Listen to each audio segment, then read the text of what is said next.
Hello and welcome to Free Practice 3 and Round 11 of the ABB FIA Formula E World Championship, the second round of a doubleheader here in Jakarta, Indonesia.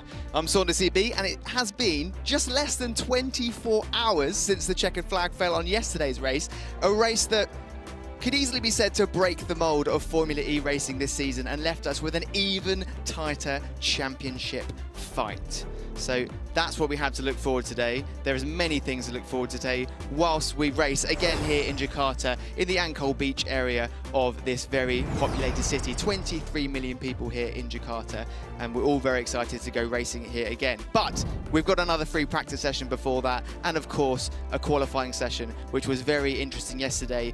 Different to how we've seen in the past few races. Qualifying was much more influential in how the race ended, but will it be the same today with the 2 extra laps for the drivers to contend with? Let's have a look at the calendar for this season. We're doing the second of a doubleheader here in Jakarta, and we'll be moving on to Portland after that. Another new race in the USA for Formula E in just a few weeks' time. Then it's a doubleheader on the streets of Rome in the Eternal City, always a driver and fan favourite.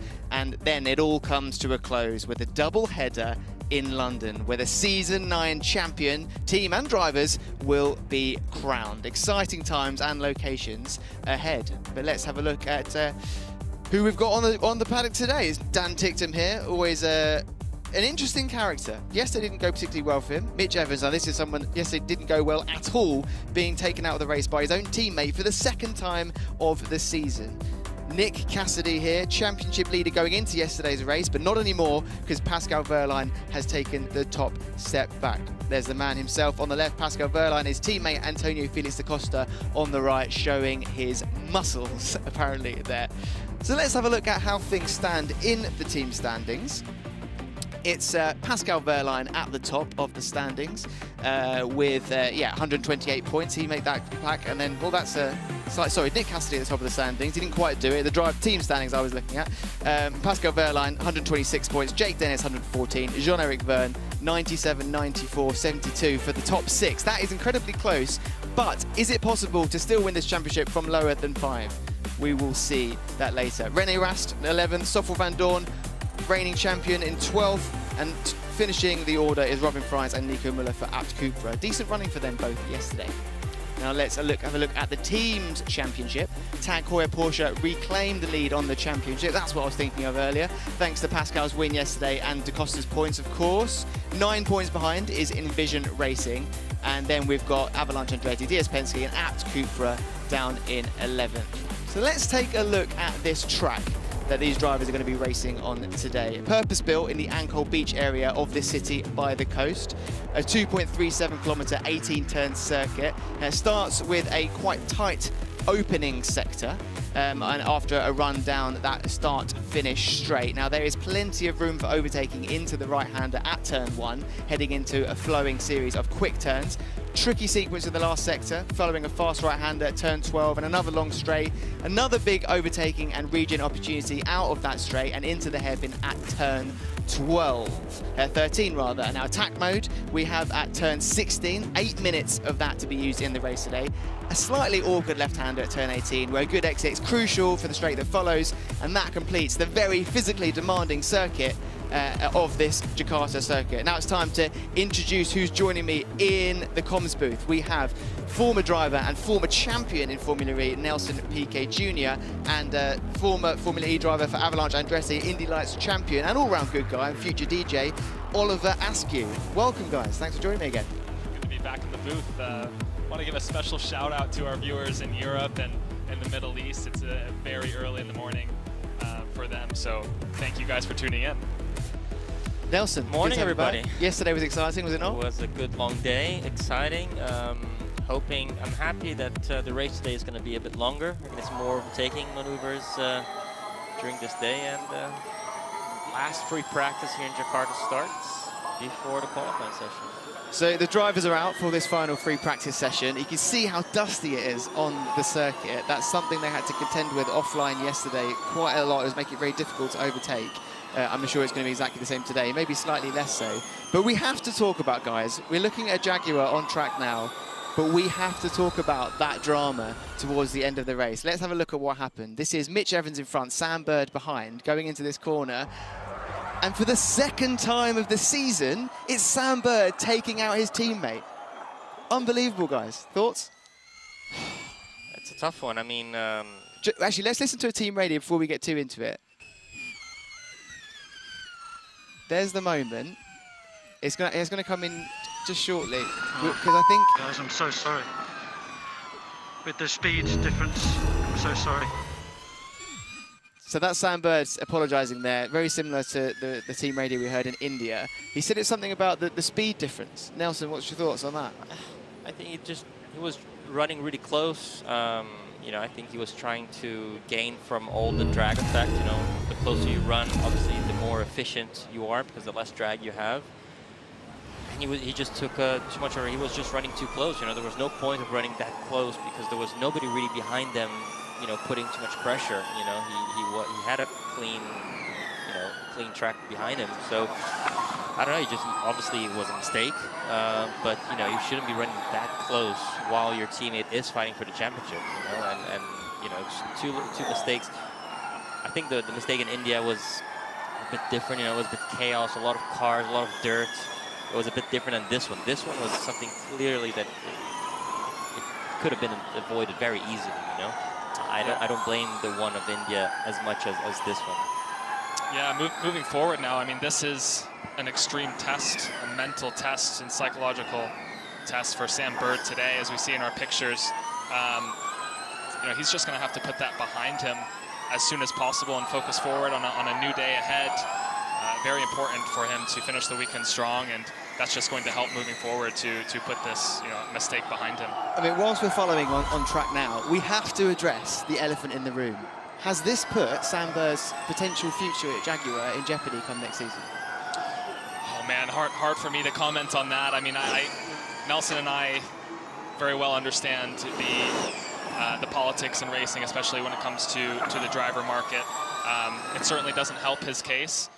And yeah, performance in racing is crucial. That's what these guys fight for, and that's what they're graded off of is their performance every weekend. So yeah, that's what it's all about, and that's what makes the decisions for these team owners and who they're going to have and drive their cars for the following years. Yeah, it would surprise me if to be honest, if Sam stayed. I mean, he came off a tough season last year. He managed to get his head together a bit more in terms of performance for this season. He was performing better. He was quicker, qualifying much closer to Mitch, sometimes even in front of Mitch. But you know, from the past, knowing how Jag runs with things, you know, they're pretty cutthroat when it comes to these kind of decisions. And, I'm sure they're looking into a lot of good drivers that are performing very well around the paddock. Yeah, now it's just between finding someone as good or better than Sam, which obviously Sam is very quick, but you know, these kind of issues that happen, they do create a bit of, I don't know, a bit of weird feelings, you know, in teams.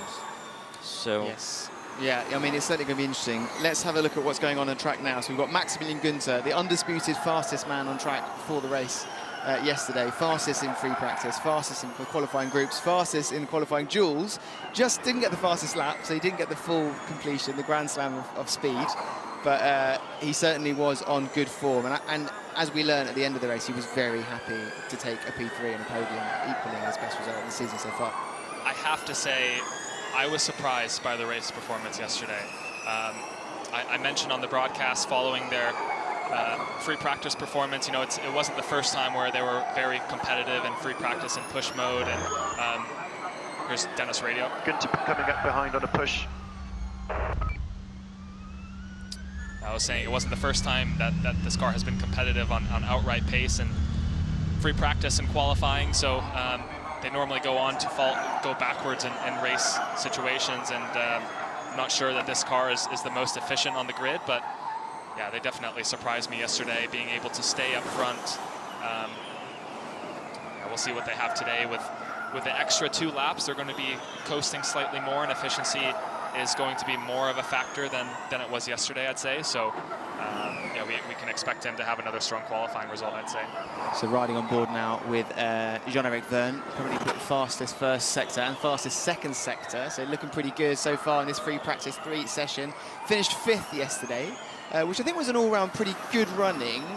He probably would have liked to finish higher considering where he started, but I think overall that the DS Penske as a team and also the powertrain that are providing them, that Stellantis powertrain, it was a really good showing from all cars powered from that powertrain yesterday. You know, it was all of them within the top 10, if I believe. I'm just going to double check that. Yeah, exactly. So you've got to be happy with that. It's showing that the car has the performance in these very challenging conditions. There's Jay Penske there, owner and team principal of the DS Penske team. I'm sure he'll be pretty happy with how things look in the standings of this practice session at least. Certainly, and it's the team championships that these team principals and organizations really focus on. Sure, you know, the driver championship is what everyone focuses on, all the viewers, and that's where all the fame is focused. But the resources and the budget that come after the team's championship is extremely important for the off season and the future of these teams. So, of course, it's fantastic to see the close points in that category so far this year. You said it there, close points. We're talking about the team's championship. Let's just remind ourselves of how that looks after yesterday. So topping the standings still is Nick Cassidy, but crucially, the lead he had going into this weekend, we see we're on board with him now, reduced massively to just 2 points now with Pascal Wehrlein. Pascal Wehrlein, a massive rejuvenation of his title fight, where it looked, you know, prior to yesterday, he had 7 races without a podium, coming off the back of 2 wins. So massive swinging form. And now, is he back? Is it now Pascal Wehrlein now pushing for that title again? I think so, but I wouldn't say that he's the most consistent driver and team on the grid right now. We see Sebastian Buemi, his teammate, I would say, is the most consistent scoring, and that's what's put him to the top of that drivers' championship, fighting with Pascal. So obviously Pascal has more race wins, but when it's not working for him, he's out of the points. The same thing with Jake Dennis, another Porsche powertrain driver, the Avalanche Andretti driver. I think whenever he's scoring points, he's on the podium, and when he's not, he's outside the top 10. So. Very, very interesting statistics that we have so far this year. And go on. So let's talk about this, because as Sebastian Buemi crosses the start-finish line there, yesterday's start didn't go well. Let's take a look at that, actually, because this was really where his race ended before it even started. Yeah, so he's on the clean side of the grid here, and it's just a mechanical failure. You hear the clicking, and all of a sudden it starts to accelerate again, but definitely didn't go to plan there. And it didn't really get a whole lot better. He finished the race P20. Obviously, Sam Bird and Mitch Evans, DNF for Mitch Evans after being crashed into by his teammate, Sam Bird, who was 21. Buemi suffered a puncture at some point, I believe. So it was 2 issues for that driver. One right away at the start, and then it must have had some kind of contact with another driver trying to make it through the field. We have yet to see a replay of that, but. You know who I think deserves a kind of honourable mention is David Beckman, because you know his first racing in a Formula E car yesterday. Yeah, he's done a bit of time in the rookie test for Porsche. He'd done a lot of sim work up to this race. They knew that he would be standing in for Andre Lotterer for a decent amount of time, but you know yesterday to finish 16th. I mean, in terms of rookies entering this championship, it's very hard to do well and not just be at the back, and he didn't do that. So fair play to him. Certainly, and 1 lap pace, he was, I would say, about a half a second off of Jake Dennis, which is very impressive. But it's the racing,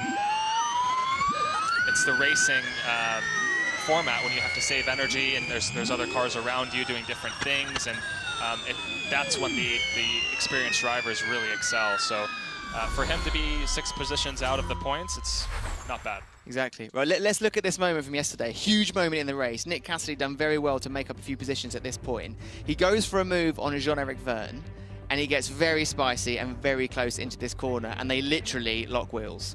I mean, what's your thoughts about that moment, Nelson? because Nick Cassidy, you know, they were very chummy about it at the end. Yeah, I mean, they were charming because nothing happened. Because I mean, if Nick would have spun out and lost all the points, for example, I'm sure he would have reacted very differently than, you know, but he was very lucky to be able to save it. I think it was a racing incident. I mean, Jev kind of left him a bit of space, but didn't at the same time, you know. And Nick as well, I mean, he kind of went halfway committed, not completely. He didn't go side by side. He only had half of the car, a little bit less, next to Jev. So, I mean, it was sort of a race incident, which could have ended up really badly, you know, with Nick spinning out and losing all the points. So, gladly that didn't happen. So they were laughing about it after the race. But, you know, any other thing that would have happened if he would have spun out or whatever, I'm sure Nick would have had a much different face towards the end of the race. The benefit of the fastest lap as well, that crucial extra point in his championship fight meant he got 7 points from yesterday. So yeah, it definitely closed the gap, because there was that stat that was super interesting going into yesterday's race, is he had exactly the same number of points in the same number of races in the same location as Stoffel van Dorn did last season, who obviously went on to win the championship. But he had an even bigger points gap behind him than Stoffel did, and now that's completely gone. 2 points. I mean, there's still a long way to go, and we know Formula E is so competitive. Every weekend there's someone else showing different powertrains depending on the kind of track, the heat, the kind of grip. There's so much. I mean, it's so hard to predict what's going to happen in Formula E. You know, when the season started, we thought that Porsche was going to dominate it, and that was it. Pascal Wehrlein was going to win the championship easily, and then we saw for a number of races not scoring points, doing a lot of mistakes. It's just, you have to drive. These cars are so difficult to drive, and the street tracks, the margin of error is zero, literally, because there's no runoff area. There's the walls all around you. So it is very stressful, technical, and difficult for the drivers to get it right every weekend. So it's just about scoring points every weekend and being there. And if you're not, if you cannot manage to get a podium, score points, and that's what Nick Cassidy is doing. I mean, when he knows he doesn't have the package to win a race or be in the podium, he is scoring points. Okay, let's take a look at David Beckman here. This was very, very early into the race. It was the first lap where he had a little incident there with Sebastian Bremy, and he lost a bit of his front wing, which was then sitting on the track for a lot of the race, offline, but fine. But he did well to continue after this, because that no doubt would have made things a bit harder for him.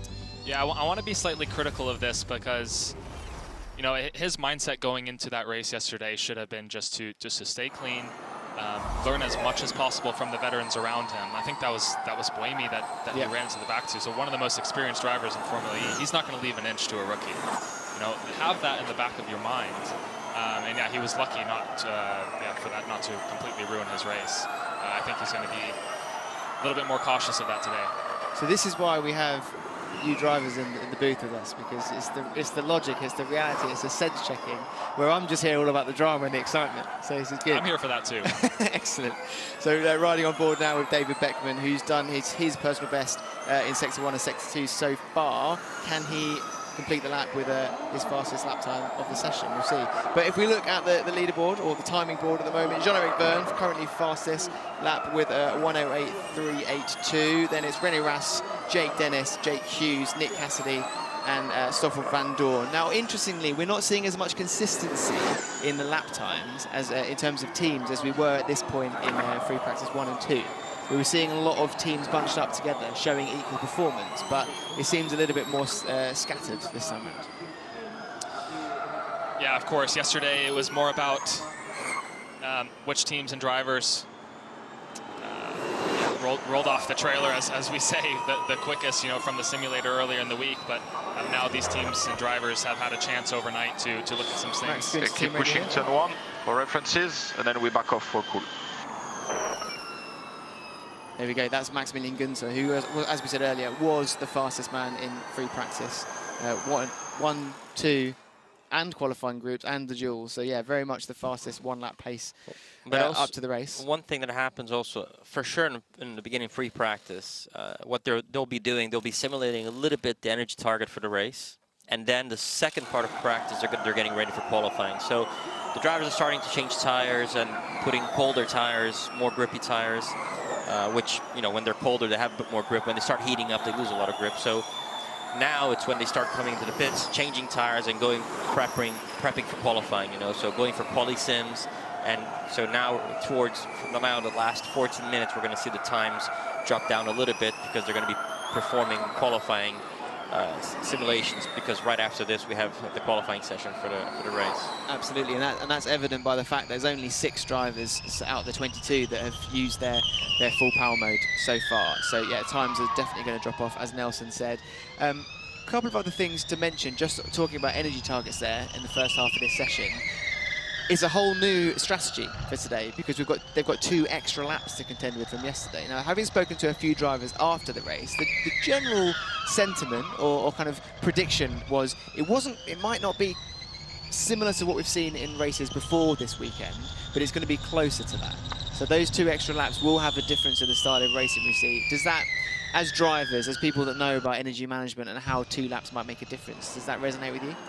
Well, basically, yesterday, to try to summarize it a little bit. Yesterday, let's say all of the coasting time in the lap was around 2 seconds to 3 seconds, perhaps, you know, if you add up all the little straights. So it wasn't that much.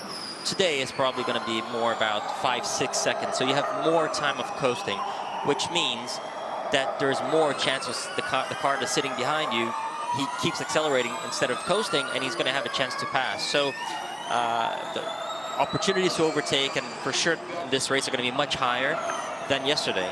So I think we're going to have more of a typical one of those races where we see leaders changing quite a bit. You know, the fight for change of position are going to be much higher today, hopefully, because that's what I want to see. A lot of overtaking maneuvers. It's going to be much higher than yesterday, just because they are going to back off in the straight much earlier than yesterday. So we're riding on board now, or watching Pascal Wehrlein in his Tag Heuer Porsche Formula E car. That was his 3rd win of the season yesterday, the first of the double-header here, and his first podium finish in 7 races. So as I said, you know, a huge return to the form that he needs for this championship fight to go to the very end. But it is tight. There's only 2 points behind Nick Cassidy, and just another 8 points behind that for Jake Dennis. So yeah, Sasha Fenestraz here in the Nissan, looking on a very good lap, fastest sector 1 and 2. Is it going to be a fastest sector 3 as well and put him to the top of the timings? Yes, it is. Good running from the rookie. Solid lap. He's been looking pretty quick. He's got 1 pole position to his name. He would argue 2 with Monaco, but that's not what the facts say. No, and that's something that we've seen from this driver this year. Extremely competitive on 1 lap pace. We know that the Nissan powertrain is slightly lacking when it comes to efficiency and race pace. So the same thing with the McLaren drivers, with that same powertrain as we see on board now with René Rast. And there's Jake Hughes there getting a quick tyre change, going to go out for a push lap. So the word from the paddock yesterday was that with these tyres in these conditions, they were pretty much getting an out lap, 1 push lap, and they were straight into a cool lap. And some were even saying that the tyres felt like they were in the window 3/4 into the out lap. So they were heating up super quick. What does that mean for grip and trying to optimize that lap time? Yeah, it was the same for myself last year. It's just the track temperature here is so hot, the ambients are so hot, and yeah, that core temperature is already ready to go as they leave the pit box. So yeah, I recall even entering sector 3 when you really feel like those tires are starting to fall off even before the end of your optimal lap. So possibly taking slight caution in the beginning of the lap could pay dividends towards sector 3 when acceleration is extremely important. Absolutely. So let's talk about Mitch Evans, who we're watching now. We were watching. I know there's, you know, we've got a reasonable amount of races left, but there's a lot of double headers, a lot of kind of consistency and momentum that will come into play. Mitch Evans, is this title fight still on for him? 24 points or so behind. Is it still on? Has that a moment yesterday spoiled it for him? In my opinion, no disrespect to Antonio Felix da Costa, it's about the top 5 right now. You know, unless Antonio comes out today and, you know, learned what he could last night from his teammate Pascal Wehrlein. You know, if he has a stellar race today, then maybe. You know, but it's really coming down to that top 5 in the championship. And yeah, Mitch Evans in that 5th position. He has an uphill climb, but I wouldn't put it past him to string together a couple of fantastic results. I've got to apologise for the mathematicians out there, because that was dreadful maths on my part there. Is a little bit more than that, the deficit Mitch Evans has. But yes, I think I agree with you. And again, no offence to Antonio Felix da Costa, because we have seen good performances from him in the latter half of the season where he just pushes up, including his championship winning year. But yeah, this is da Costa now. I think it's going to be very hard today. It's going to take a lot of things to go wrong with the people at the top and a lot of things to go right for the people behind. Yeah, I would say he's one of those drivers this year who didn't really get to grips with this new Gen 3 car right away. He was very vocal and open about struggling to really understand how this car works. And when you don't feel at one with a race car, you start to second guess yourself. Where you're at mentally, and yeah, the psychological game in this sport is just like any other, sometimes even more difficult than others. So yeah, he's definitely has a strong head on his shoulders, and yeah, we'll see. So this is his teammate now, and it looks like a lot of work is going on the rear area of the car, the suspension or something to Pascal Wehrlein's car, which hopefully it's just setup tweaks in his case, but if it is something a bit more serious, then that would not be good news at all. No, they still have some time now if there is an issue to fix that for qualifying here in an hour or two.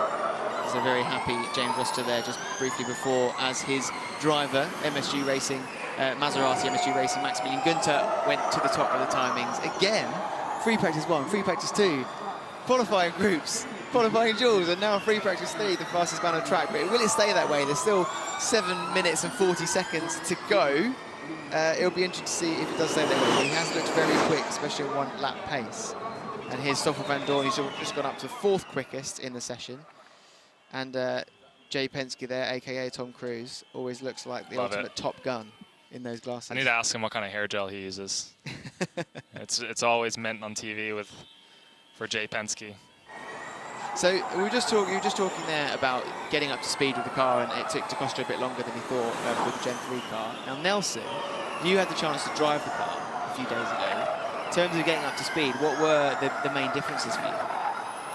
The car it's much quicker than obviously season Gen 1, Gen 2. They're introducing more power, we're generating more energy. The car is much heavier in the arms as well, physically. I mean, because you are coming into the corners very different from an Indy car, a Formula 1, any normal open wheel car. When you're starting to turn into the corners, you're regenerating was the front axle. So you're fighting, not fighting, but I mean you're going against it, because it's recovering energy. So when you start turning in and you're on the brakes, you have opposite lock not opposite lock, but opposite force forcing you, and you're trying to turn in, and it's recovering energy in the front axle. So it is very heavy towards the entry of the corner. So there's a lot of tracks, especially this one, probably the toughest physically, mentally weekend of these drivers this year is going to be over here with this doubleheader. Not just because doubleheader, because it's the warmest track. It is a tough track. It's very quick, but very grippy, and the more grip there is, the more obviously you're going to have to put energy into the steering wheel. So it is I have no doubt that it is physically the toughest weekend these drivers are going to face this season. Speaking to some of them that have experience in IndyCar and Formula E, they said that this car is physically more difficult than an Indy car to drive. So they have been working out quite a bit to be able to stay fit from lap 1 to the end of the race. These guys make it look so easy on TV, and we can both attest that it is absolutely not. These cars don't have power steering, and the quickest way around the track is to be on the ragged edge. As we see Sam Bird leaving the final corner with some traction oversteer. It is not easy. Traction oversteer and a lot to prove, especially to this man, his team principal, James Barkley. It's a good showing of pace so far, but yeah, there's a lot of work to make up for what happened yesterday. Let's have a look at this da Costa replay here. A little bit hairy moment, losing it a touch there. Oh. And it looks very bumpy going on to that That side is of the the most bumpy part of the track, on the approach to braking in turn 7. I remember struggling a lot there last year because it's not a straight approach. So you have some steering angle in the car when you start to decelerate, and you're asking the tires to do two different things, to stay left and bend into the corner and decelerate at the same time, and they don't like that. Right. Okay. Good insight. I like that. So looking at the how the timings are shaping up for the moment, we have Maximilian Günther and Eduardo Mortara, the two Maserati MSU racing drivers at the top of the timing so far. Kind of a bit of deja vu from free practice 1. But what you do have now is a definitely increased showing of pace from the Nissan drivers in 3rd and 5th quickest. Sasha Fenestraz and Norman Nato, Sandberg sandwich in between them. That is a sort of more representative to some of the one-lap pace we've seen from Nissan in some races this season. But it doesn't end that way, does it? You know, similar to Maserati, excluding yesterday from Max, they show good one-lap pace, but it doesn't always follow in the race performance. Yeah, as I said earlier, that comes down to efficiency and how well they're regenerating energy and saving energy compared to other teams. So, yeah, you can start up front. It definitely helps. But that doesn't always mean you're going to stay up front. And yeah, with 3.5 minutes to go here, drivers are going to start to focus on the qualifying performance. Oh, whoa! He clipped the wall there for Nico Müller in the App Cupra. That's interesting, because yesterday was quite a good showing from them, especially Robin Freins. Robin Freins got his first points finish in the race. He had points for a pole position in the wet in Berlin, but in terms of getting points in the race, yesterday was the first time he was able to do that. Nico Müller just on the fringe of points, just sitting just outside. But based on their race performance before that, I would say that's a massive step up. Yeah, one thing we need to remember, they're a customer team of the Mahindra powertrain. And you see the difference, whether it is drivers together with the team, the way they work together. But you see there's 2 cases in Formula E which the customer teams are running better than the factory teams, which is the case of Division running as good and a lot of the times in front of Jaguar, which are the factory teams, and the case of Cupra. Cupra, obviously, Mahindra team struggling with their powertrain this year, but you have Cupra. I don't know if it's a mixture of the drivers getting along better with the team, but they're doing a better job than the factory team.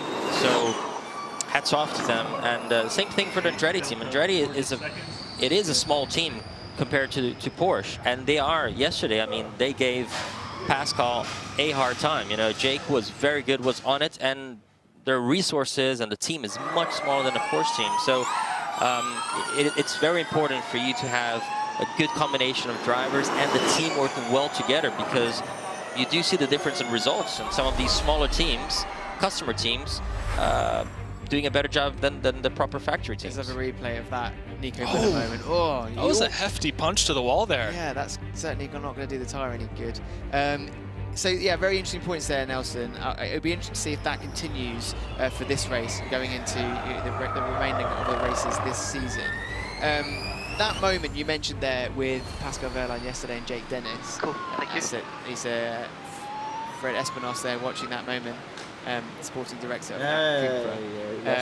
Yes, let's talk about the moment between Jake Dennis and Pascal Wehrlein. It was quite spicy on track, but it got even spicier post-race because Jake Dennis was not in the with his powertrain buddy, Pascal Wehrlein. Emotions are running high after the race. You can take some time. Yeah, I mean, I understand. 50 seconds. Steam ready from Da Costa. By the way, Cassidy.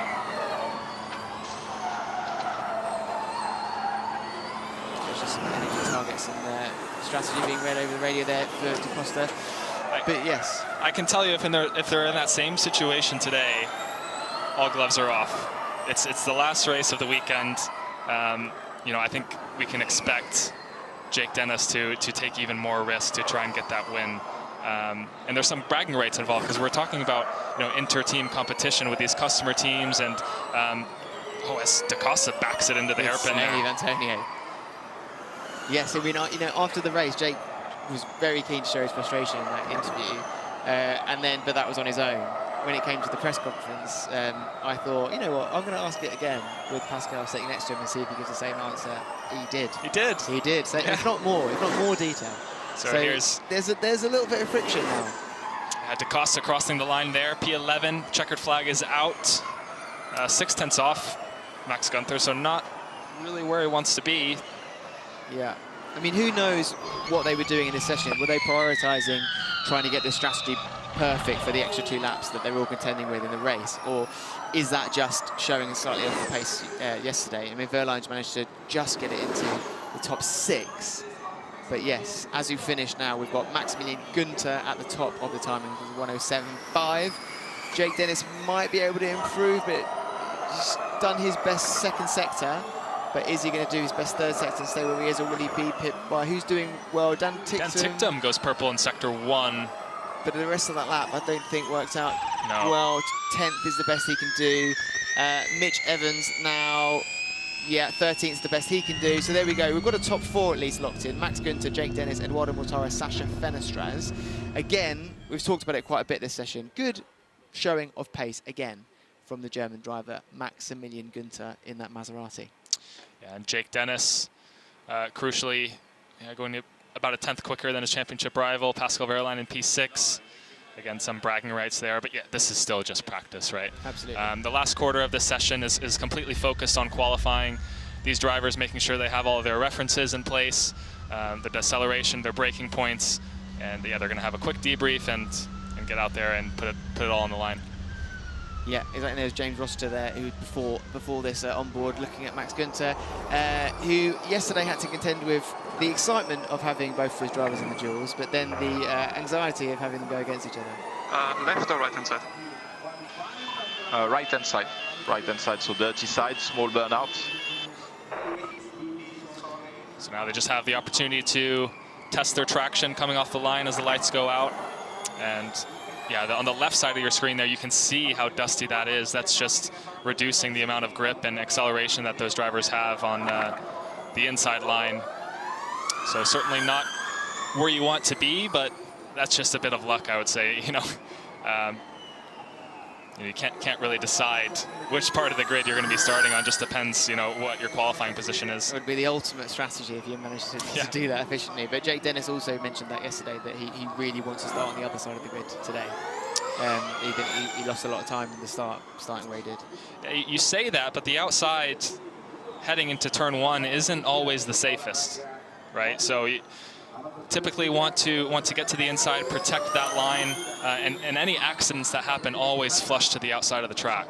So yes, you might lose a position or 2, but it is the safest route to go.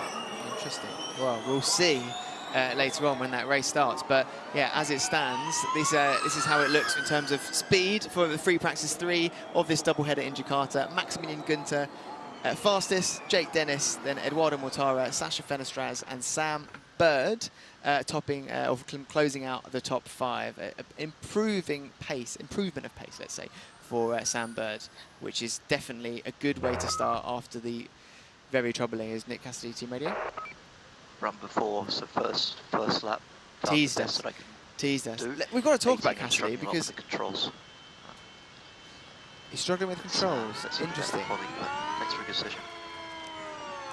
He's a real soft speaker on Team Radio. It's actually quite hard to hear him sometimes. I tell him to speak up, Nick. But he's down in P17 for this practice session, so not the pace he would have shown. And we'll have another look at how things stand after this session. And that is like this.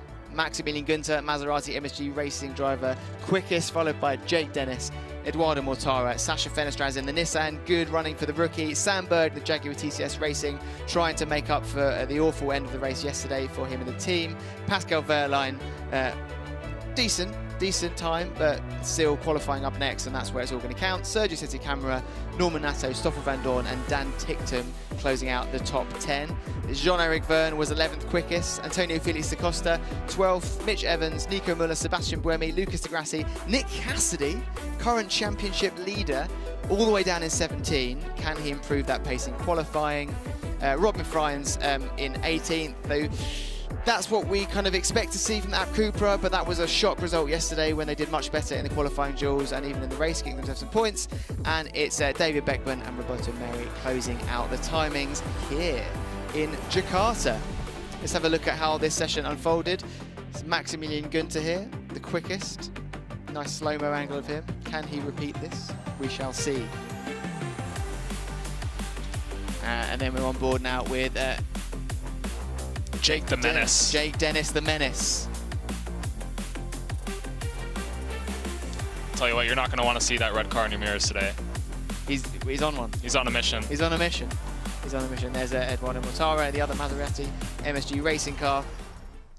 And yeah, a few moments to note from this practice session. A few slides. Nico Müller clipping the wall. But overall, a pretty tame free practice session. And we've got here the Avalanche Andretti driver. We did have it.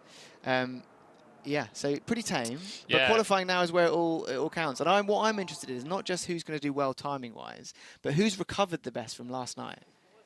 Yeah, I wanted to comment on that. Yeah, it's whenever we had these double headers last year, I always felt a little sore the next morning, and it took me a couple laps to kind of flush that lactic acid out of my muscles, and certainly a little warm-up or a little jump rope before the session starts helps. Yeah, Nick Cassidy going to weigh and then debrief with his team. I bumped into Dan Tixon in the hotel last night, and he was walking like he'd done a 2-hour gym session. He was looking very stiff, very yeah, obviously attrition-wise. Yesterday really took it out of him. You know, not just operating a Formula E car in general, but in the heat that they were doing it in. You know, when they stepped out of the car and suddenly they get that realization of we are no longer racing, and the adrenaline falls out. It always just looks like all energy gets sapped out of them. Yeah, and the race this weekend with the heat and the sweat is more of a test of cardio, I would say, and yeah, how well your body copes with that heat. And so let's take a look at some of those key moments from this free practice session, the third of this doubleheader weekend. On board with René Rast here as he finds his way through some traffic. A little bit of a lock up there for the Jaguar, running wide for the Mahindra. Yeah, the Mahindra's consistently struggling on the brakes, and we see Lucas de Grassi. The actual car balance through the corner of that Mahindra doesn't look terrible. It's more so the deceleration and the systems that they're struggling with. Here's Nick Cassidy, Sebastian Remy, sorry, trying to improve on yesterday's performance, but yes, it was difficult for him to do so because 15th was the fastest he could achieve in this session. There's the slide, there's the clipping of the wall from Abt Cooper driver Nico Müller, a couple angles of that. Just shows they're not leaving much out there, are they? They're really trying to get those times in. No, but there's such little time now between yeah, FP3 and qualifying. The last thing these drivers want to do is really mess up the car, and that, you know, that only maybe bent a rim or something small. So he got away lucky. Yeah, and now it's time to take all the risks they can.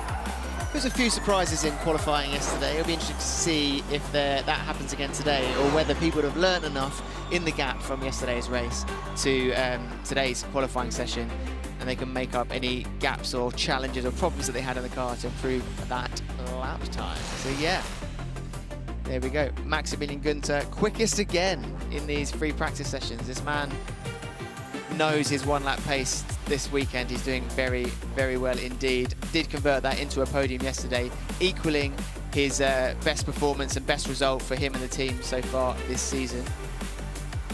So he's definitely on a mission this weekend. But in the races is where the Maserati doesn't always fare well. It does struggle, and a more energy-hungry race with the extra 2 laps, it could be an even bigger challenge for the German driver today. Yeah, I guess the question is, have these teams, Maserati and DS, have they found something in that powertrain as they share the same system, or is this just the track that suits them well? You know, that's a question I guess that'll be answered later on when we go to a different track. It certainly seems so. They've definitely found something. But yes, that wraps up this free practice 3 session. Up next is qualifying in just a few hours' time, not even that, an hour and a bit. Enjoy and stay tuned.